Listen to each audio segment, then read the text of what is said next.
Thank you so much for inviting us to be part of this amazing movement. I'm going to very briefly just say a little bit about our strike. Sorry, I'm not close enough. But first of all, I want to say how delighted we are to be part of this. It's my first gig on these steps. I'm quite nervous, so bear with me. As you probably know, I and thousands of lecturers from 60 universities across the country have been on the picket line for 5 days this week. We've never been so glad to see the sun. I won't go through all the things about what we're striking for. What I do want to say is thank you so much to those students who came to our picket lines this morning and our students at Hallam who have been supporting us all week. Lovely though it was to see the students there. One of their presence made me think really hard about the future for them, and not just in terms of climate.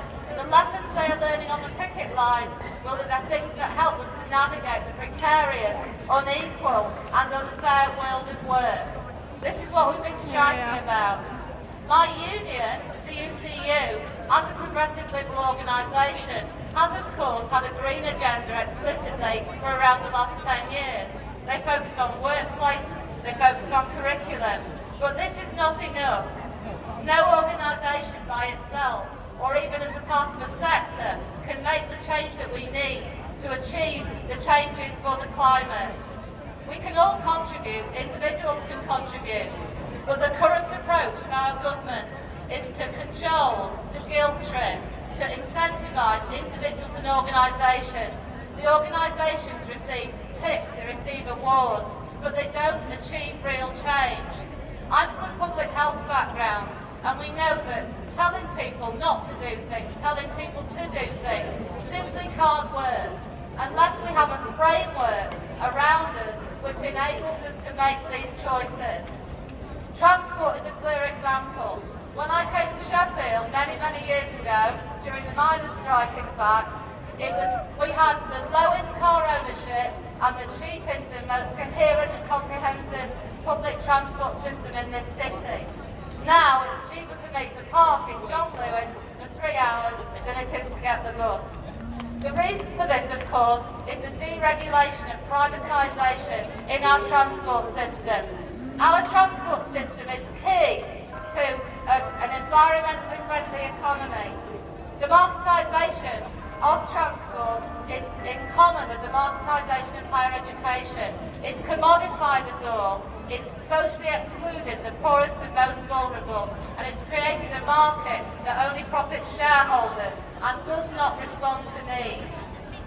These problems are replicated across all the areas that we need to deal with in terms of environment: housing, land use planning, energy, utilities, urban regeneration.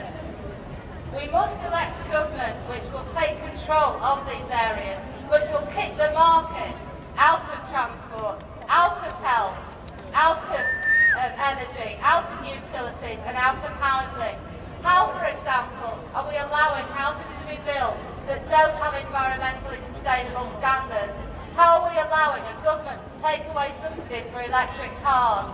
How are we allowing our government to simply turn their backs on this really important issue?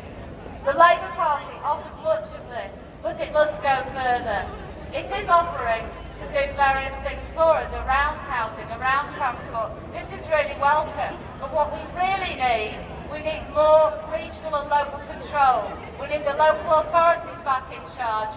We need to be able to decide in our own area, whether it's urban or rural, how we organise, how we live, how we work, how we travel, and how we live together on this planet, making sure that we have the least detrimental impact on the environment and the population, both human and animal, within it. This last week has been an amazing week for us. It's also been one of the wettest and coldest and most exhausting weeks of my life.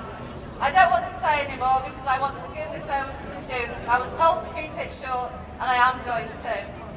Solidarity. We can do this and we can change things. Thank you.